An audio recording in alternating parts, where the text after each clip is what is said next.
Okay, Got it. awesome. So I'm going to start the interview as it is. We have Olena Semenova. She's a former Peace Corps volunteer. She lived in Morocco for 4 years, if I'm not mistaken. And she's currently in Busan, South Korea, teaching English at a private school. And she's one of my good friends. So thank you very much, Olena, for coming here and being able to just share your story. So I'm just going to start off with my first question. What made you decide to join the Peace Corps? So I have to give a little bit of a background on who I am. I am Ukrainian American, and I moved to the US when I was 9. And when I first visited Ukraine, it was 7 years before I could visit again. So I was 16, which is a very impressionable age. And when I went to visit, it kind of like sparked something inside of me, and it made me realize that the world is so big and it's really important that we learn about the world. And I think Americans don't travel enough. Like, they don't go out of their comfort zone enough. They don't see other countries enough, which is understandable because we are separated by 2 oceans from the rest of the world. So it's a little bit physically separates us from the rest of the world. But yeah, it just made me realize that I do want to study international relations. And from that degree, it's kind of natural to go into Peace Corps and to get international experience. And, Peace Corps is for anyone who is cash strapped like I was, it's the perfect thing to do. Like, if you're on a budget, but you want to learn about the world and live somewhere in long term, rather than just like a month or two, because if you're somewhere for a short amount of time, you're not going to learn much. But if you live somewhere for 2 years and 3 months, 27 months, then you're going to learn a lot about the world. So yeah, I just wanted to learn about the world. I wanted to open my mind. I wanted to be challenged. And I wanted to understand how life works. Okay, fantastic. Thank you so much for sharing that. I think that that's such a great thing to be able to unleash the power of being able to travel around the world. So thank you. My next question is, how did you hear about the Peace Corps? That's a really good question. I think I heard about it in either late high school or early college. It would make sense that I heard about it in college because of my degree in international affairs, and I've probably seen a poster somewhere, or maybe I did research. To be honest, it's been so long, I don't quite remember, but I think it was probably through a poster or just hearing about it in college. Okay. Yeah, because of my degree. Okay, fantastic. Were there like any job fairs when you graduated from college that did promote the Peace Corps or AmeriCorps, if you remember that? Mm-hmm.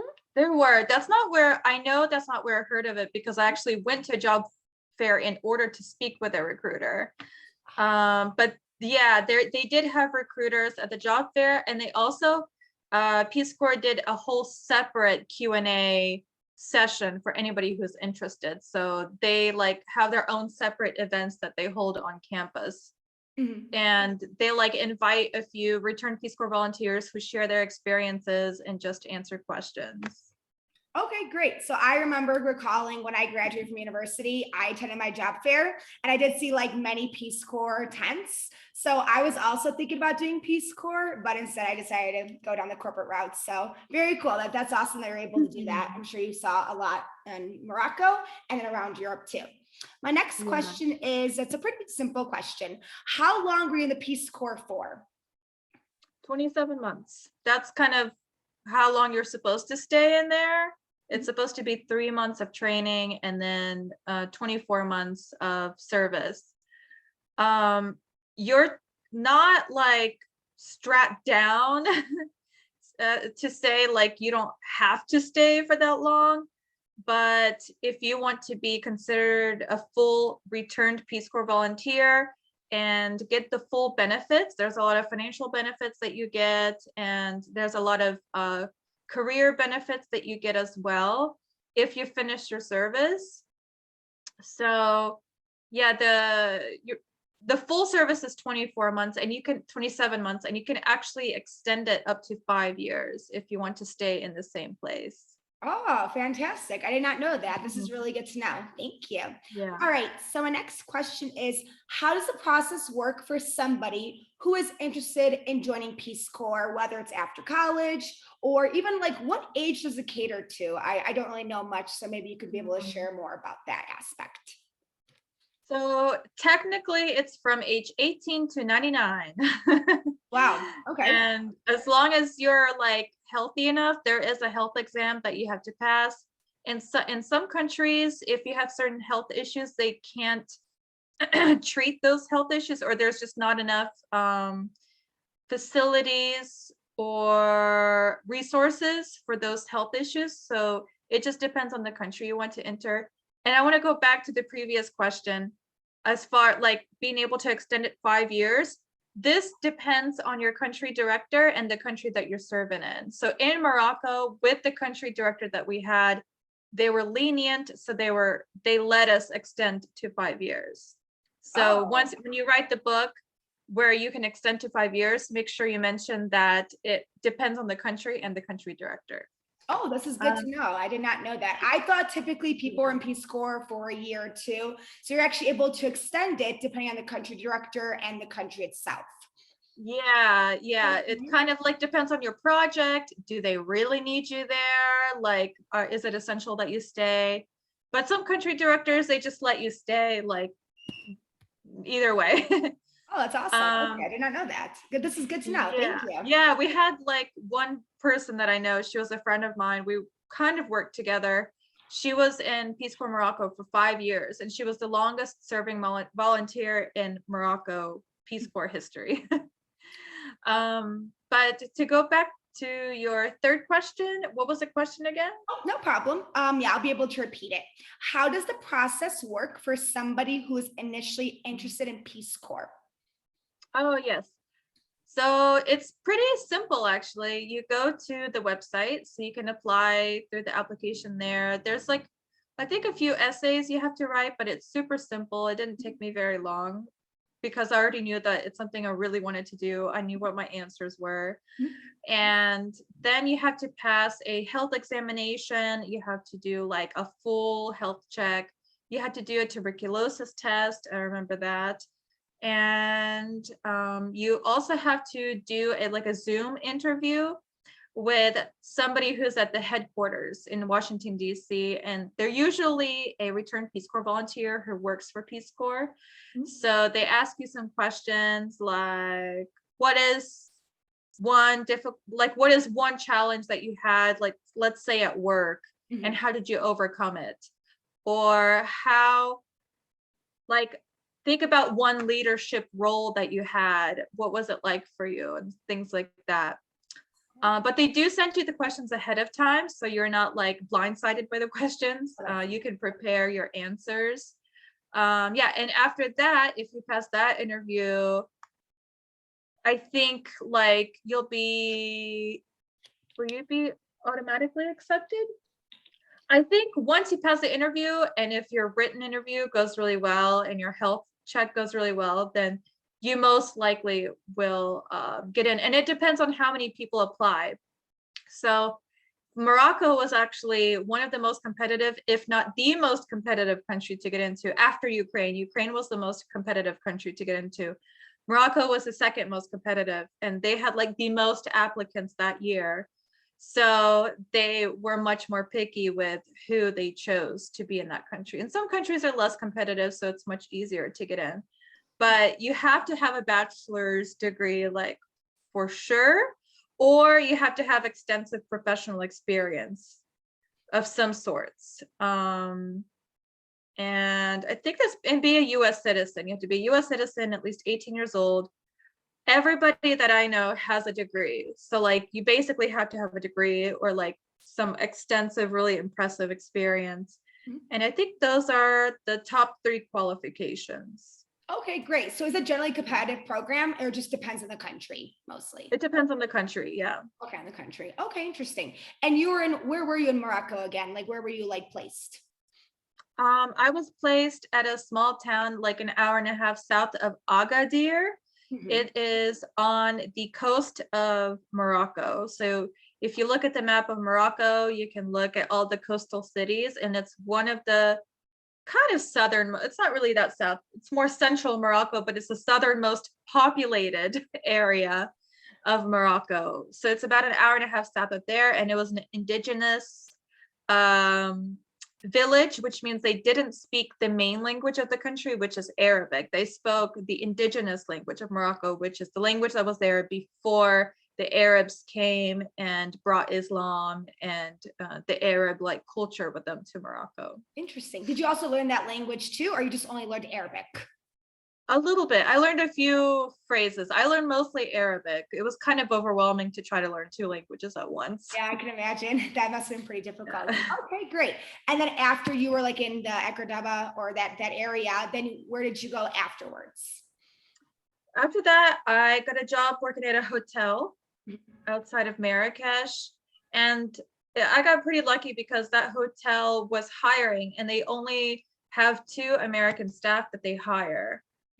Like ever. They only have 2, other than the owners. They only have 2 American staff, and the owners are American, and they were just hiring at that time. And that was the same time that I was looking for a job, and I knew somebody who was connected, so they got me that job.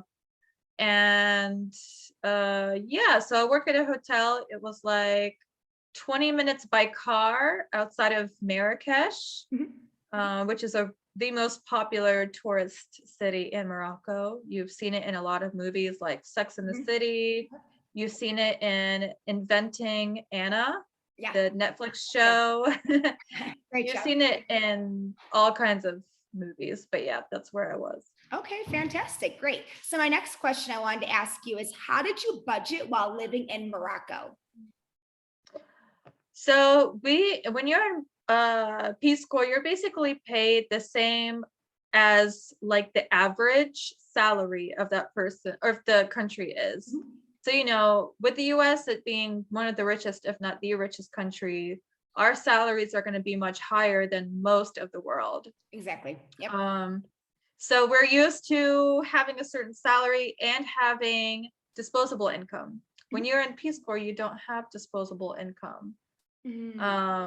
And you're actually like ethically, you're not supposed to like use any extra money. It's not in the rules or anything, but it's kind of an unspoken rule, like don't use extra money because that's not going to give you the full PeaceCorps experience. So like my salary was about $300 a month, and that paid for my housing, my food, my travel, like everything per month. Wow, that's unbelievable. $300 a month. And $300 a month. You make that like in a week or something like that. Wow. Yeah. Interesting. Yeah, it was really low. Like my house was $90 a month. And then the 200 was like, yeah, my food, I think I spent maybe $15 a week on food. $15 to $20 a week on food, I think. Let's top it at $20 just in case. Like for groceries? Huh? Like for like groceries, or just like going out to like eat at restaurants or like street food? So with the culture in Morocco, like women don't go into cafes. Oh. It's seen as like if you go into it, you're not a moral woman. So it's like it's just a different culture there. It's very traditional, like so I never got to go to restaurants or cafes, but there weren't that many to choose from. It's a very small town, very small, so I didn't really have anywhere to go when it comes to going out to eat. So if I did go out to eat, it was like on a special trip somewhere. Oh, okay. Interesting. I did not know that women are like not allowed to like go to cafes or restaurants, mostly just at home, taking care of the family or catering to their husband. Yeah, basically. That's how it is. Okay. If they go to restaurants, it's usually in like big cities where they're a little bit more anonymous, and like big cities are a little bit more open, you know? So, but yeah, like in my town, I never saw a woman in a cafe, never. Wow. Yeah, different cultures, different lifestyles, and different norms, of course. Okay, great. Did Yeah, you like living in Morocco overall? I did, especially now. Yeah. Especially like comparing, I mean, of course, like when you live there, you have a lot of things to complain about, but it was more like convenience live, like things weren't convenient, right? So you were more griping about that, like because we're just used to certain comforts and that we don't have anymore. Or maybe we do also complain about people, which is normal, like, Yeah. or about our job, Mhm. but I think I would rather complain about that than complaining about being lonely. And in Morocco, I was never lonely. Like, I was always at someone's house. I was always invited over to tea. I was always invited over to lunch. Like, Mhm. that's why I gained like 35 pounds Oh, because I was always wined and dined. I was like, literally, yeah. yeah, Exactly. I like very hospitable people, see. like they view guests as like almost royalty, like that's how they Mhm. treat you, as like royalty. And their challenges with living there that I didn't like is like boredom, and there wasn't enough to do, and things were far away if I wanted to buy something that was special. um or like, what else? Or like projects not working out and things like that. But generally, I did like working there. Like I was never lonely. I knew I could always visit somebody's house. Oh, that's great to hear. So you just feel like Yeah. it's different compared to like, compared to like Morocco and South Korea. People aren't as hospitable, correct? Right. Yeah, Yeah. I exactly. feel that. Yeah, I understand. I lived there too. My mom told me when she visited Morocco for about 2 weeks, she went with like a Polish Russian traveling agency, but she always felt like she was catered. She always felt like she was always like satisfied, and she loved Morocco so much. Like she wants to go back to Morocco in Yeah. the future, and she just had like a great time. She loved the food, the people, the warm hospitality. She just said everything was great. So I Oh. want to go to as well in the future, and Turkey. It's on my bucket list. I'll definitely go. I'll Yeah. make sure to ask you some recommendations. Perfect. So I wanted to ask you, how did you prepare to live in Morocco?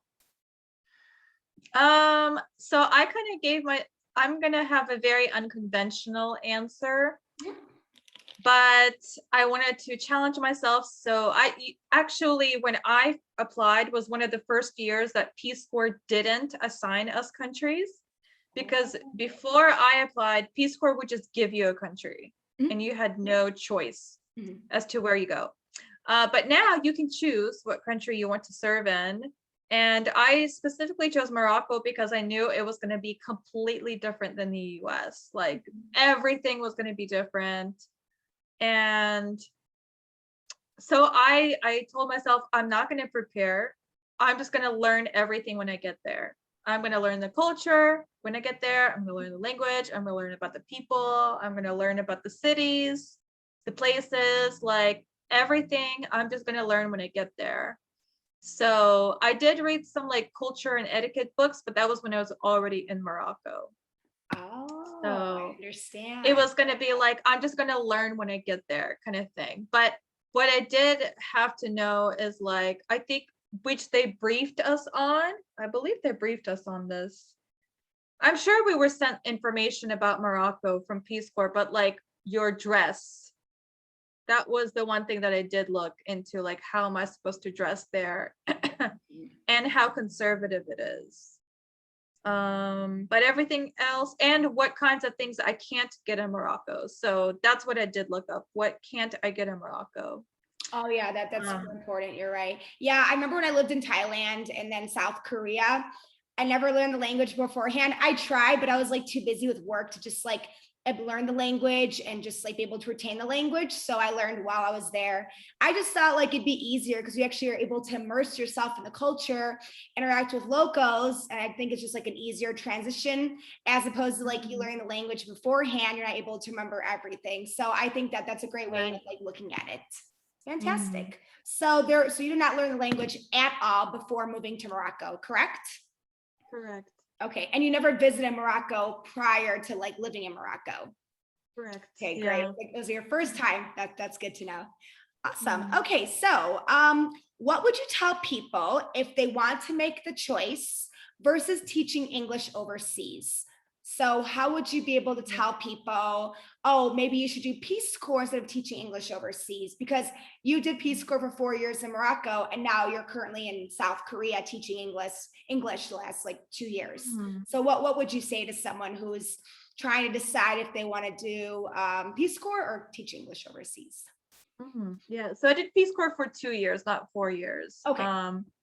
But like, so basically, how are they different, and why Peace Corps would be more attractive than teaching English?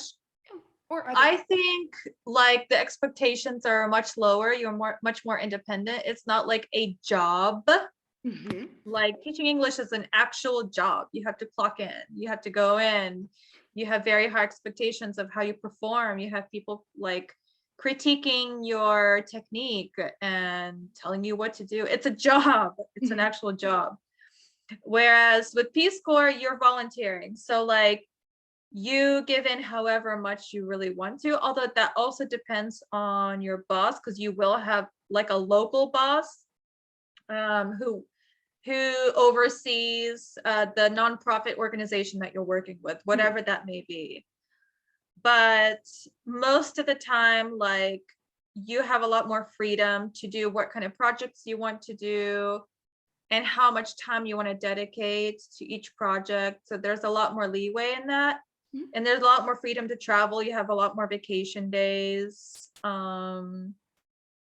You're more submerged into the culture. Like I feel like I don't know Korean culture still. Oh yeah. Whereas in Morocco, I feel like I can be Moroccan. Like I know the culture so deeply because I formed like very deep friendships with people, and we talk about Morocco and all the different intricacies all the time.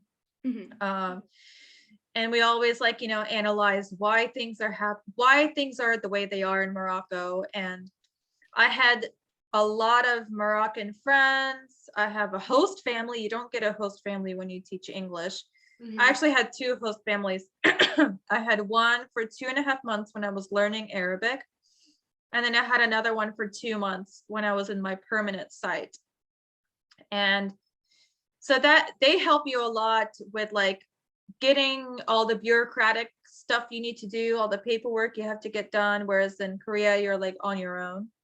And that, so you get a lot of assistance with Peace Corps. You're taken care of really well. Your health is taken care of. You go, like Peace Corps has their own doctors that you go to. Like if you have any problems, you go to a Peace Corps doctor. Wow. And yeah, and then what else? Like you're just protected a little bit more, and you get to meet a lot of really interesting people. Like like we're kind of closely connected to the embassy, even though we're not supposed to be, like technically, but we had the ambassador visit us, which is really cool. And then President Clinton spoke at our not graduation ceremony, our swear-in ceremony one Hillary year. Clinton? Which is really cool. Yeah, no, President Clinton. Oh, gotcha. Oh, Bill. Okay, gotcha. Bill Clinton. Yeah. Okay, very cool. That's fantastic. That's so cool. Actually, yeah, President Clinton's wife, Hillary Clinton, grew up in my area. She went to my high school. So yeah, so like her house is like maybe 5 minutes away from me back home. So I like know where she lives. It's pretty cool. They Okay. actually have family in Morocco too. They have like their in-laws. Somebody's in-laws or somebody's family lives in Morocco, so they visit pretty often. But That's really good. yeah, so like the Peace Corps, it's what else is better? You also like I said, you form deeper relationships, and usually people are more welcoming to you as a volunteer because they know that you're giving your time to volunteer and to help out rather than just go to work and have a job. Yeah, exactly. And you're not working at a business, you're working at a nonprofit. So the culture is a lot different that way. Yeah, so it's a whole different dynamic. Okay, great. I forgot to ask you. So what were you actually doing in the Peace Corps for 2 years? Like, what were some of your projects? Yeah, so the sector that Morocco has is youth development. So with youth development, it depends on your site. But with my site, we had a youth center, and at the youth center, they usually go to play games and hang out. So I taught English. I helped host a girls' camp, like a week-long camp. And then I volunteered at an English camp during the summer. I volunteered at another camp. Like I just volunteered at a lot of different camps during the summers. And let's see what else. Oh, we did a life skills program. So we taught them life skills like communication, effective communication with people, employability. So like we taught people like about resumes, interviews, things like that. I got donations of a lot of books from the embassy, and from Scholastic, they actually donate books. If you ask for donations, they will donate books. It was the easiest process. And then there was another book donation agency that I reached out to, so we got that.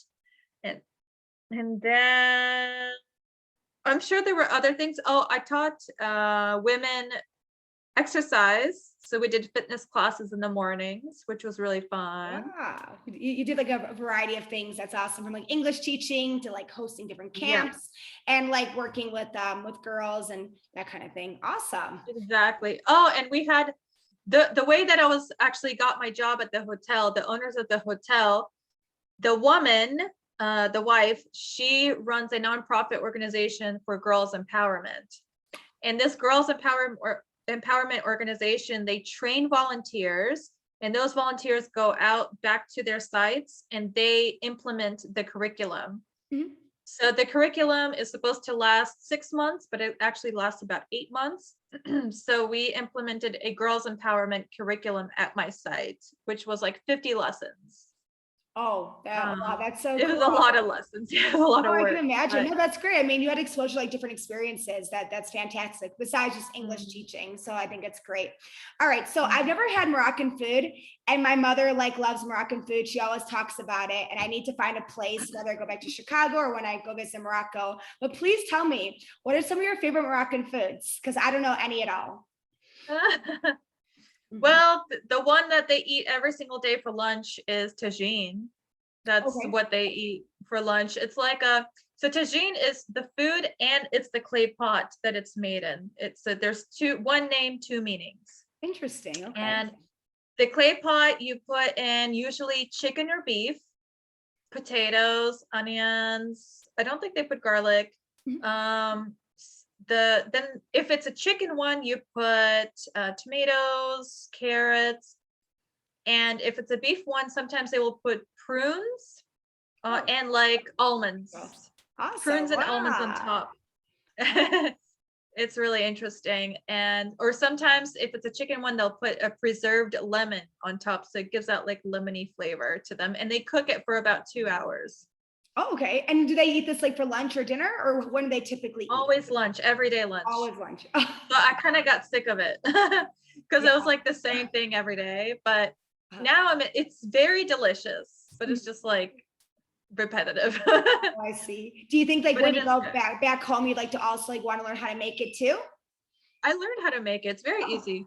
Oh. And you also top it with cumin and paprika, I think, and turmeric. Cumin, ginger, turmeric. Oh, very cool. Sometimes paprika as well. Oh, so it's always like the same mix. It's the same mix that they use for the beef and the chicken one. Okay, very cool. That's awesome. So it's called tagine? Tagine. Tagine. Okay, interesting. Yeah. That's good to know. I'll make sure I note that when I visit or when I go to a Moroccan restaurant back home. Yeah. Okay, so is that like your only favorite Moroccan food, or do you have like other Moroccan foods that you've tried and you've learned to love?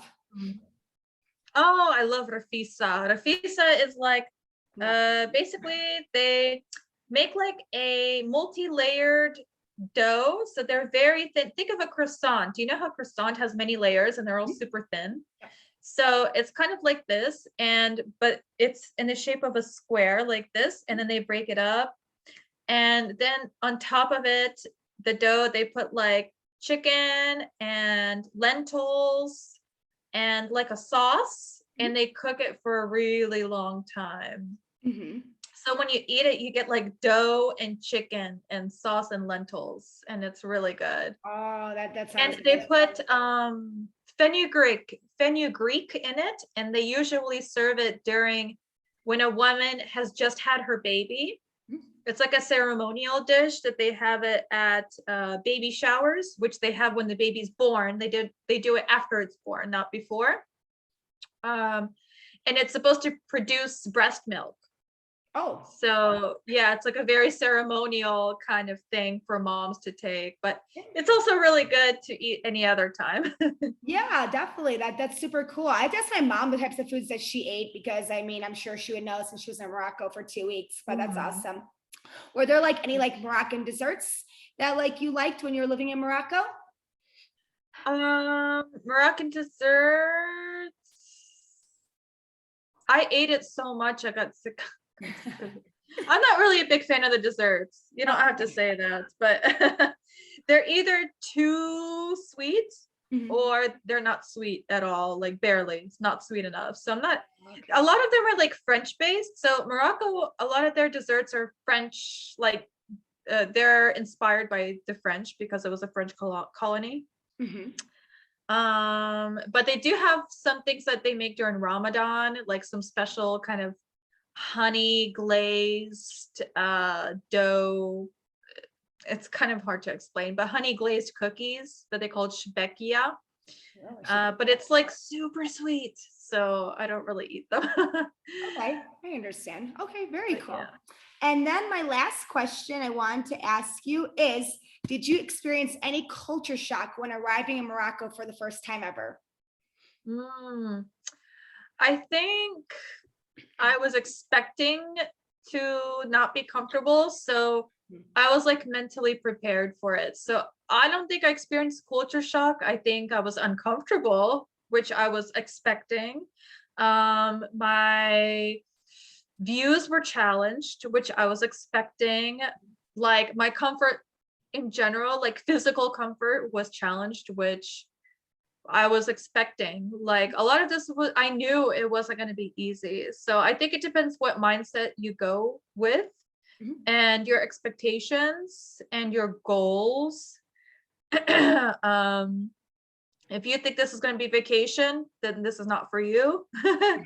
If you think this is going to be like easy and comfortable, you're going to have air conditioning, you're going to have your own little private room, you're going to have the same type of bathrooms as you do in the States. Mhm. No. You're like, you're not going to, like, you just need to know that it's going to be, everything is going to be completely different. Mhm. And you have to be flexible with that. You can't be like super picky. Also, like with food, especially with food, because all of the vegans left. They couldn't stay in Morocco.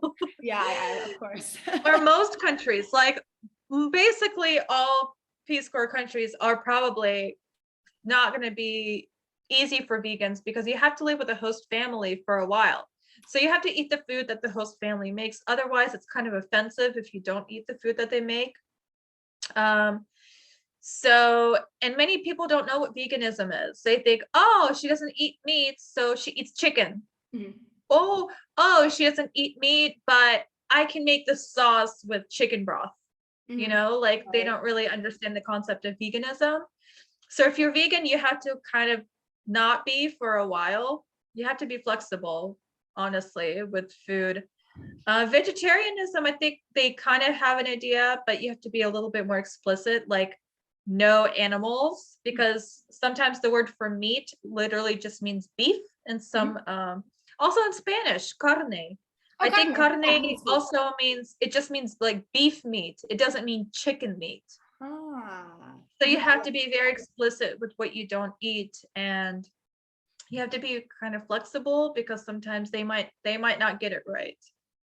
And yeah, What was the other one? What was your question again? Oh, I mean that was basically it. Oh, and then also since like you know like Arabic, do you know like any like greetings you can say like hello, how are you? Like I'm fine. Yeah. I don't know any Uh, Arabic well. Assalamu alaikum, كديرة لاباس عليك كل شيء بخير الحمد لله. So can you like translate that in like from Arabic to English? Yeah, like Yeah. hello, how are you? Is everything good? Thank the Lord. There's a lot of God phrases. So you have to say like thank God, things like that. Okay, that's so cool.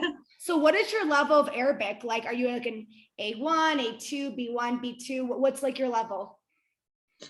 So the levels that they do are different than that.